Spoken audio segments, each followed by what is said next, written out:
Bonjour et bienvenue dans cette vidéo. Aujourd'hui, je vais vous détailler la fabrication d'un four à induction entièrement fait maison. Donc là, chaque composant a été récupéré dans des vieux appareils électroniques. Donc voilà, je vais tout d'abord vous détailler chaque composant qu'il va falloir utiliser pour ce montage. Donc tous les composants ont été récupérés.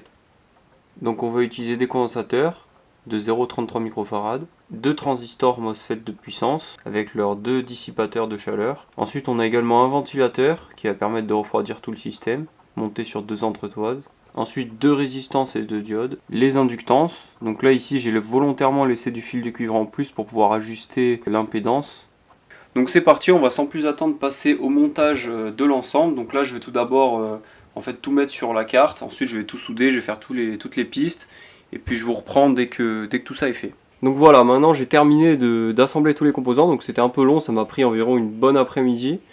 Donc pour ce test, je vais utiliser une alimentation à découpage de PC.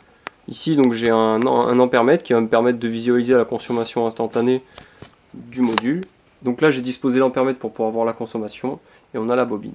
Donc je vais mettre sous tension, donc c'est parti. Donc là je mets sous tension, on voit qu'on a directement une consommation qui avoisine quasiment les 2 ampères. Donc ça c'est dû aux pertes de mon système, car c'est un système qui est pas très fiable, et en plus voilà, c'est fait avec des composants de récup, j'avais pas forcément toujours les bonnes valeurs. Ensuite on a aussi la consommation du ventilateur, mais bon ça c'est assez négligeable. Voilà, donc vous voyez quand j'insère la barre, on monte à plus de 8 ampères. Donc là j'ai pris un verre d'eau pour pouvoir refroidir la barre. Donc je vais la laisser quelques secondes. Voilà, là je la retire et là je la mets dans le verre d'eau. Donc on voit que la barre elle est bien chaude. Voilà. Donc maintenant je voulais vous présenter une variante du four à induction.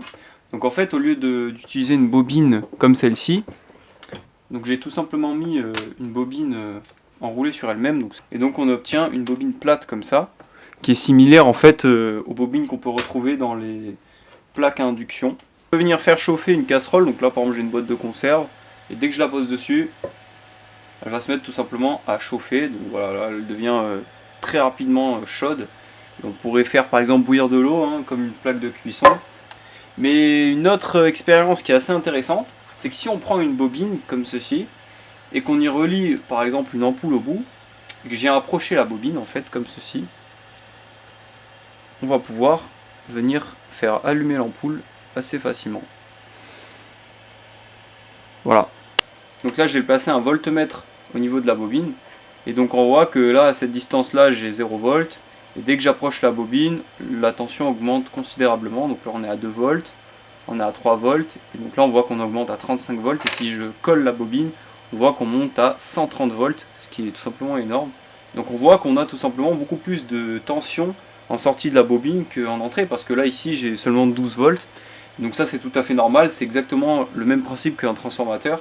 Vu qu'on a beaucoup plus de tours au niveau de la bobine du secondaire, on va forcément récupérer plus de tension. Donc avant de terminer cette vidéo, je voulais vous montrer la tension aux bornes de la bobine qui est ici. Donc je vais la montrer à l'aide d'un oscilloscope, comme ça on pourra voir la courbe. Donc là je mets sous tension. Donc vous voyez qu'on a tout simplement des paraboles comme ça. Donc là ici il y a la fréquence. Donc la fréquence elle est de 139 kHz, donc vous voyez que c'est une fréquence qui est quand même très élevée. Et donc on va voir ce que ça fait quand on met du métal à l'intérieur. Donc vous voyez que l'amplitude diminue très légèrement. Voilà, au niveau du signal. Voilà, donc on a une demi-sinusoïde en fait. Vous voyez que, voilà, si on regarde comme ça. Voilà.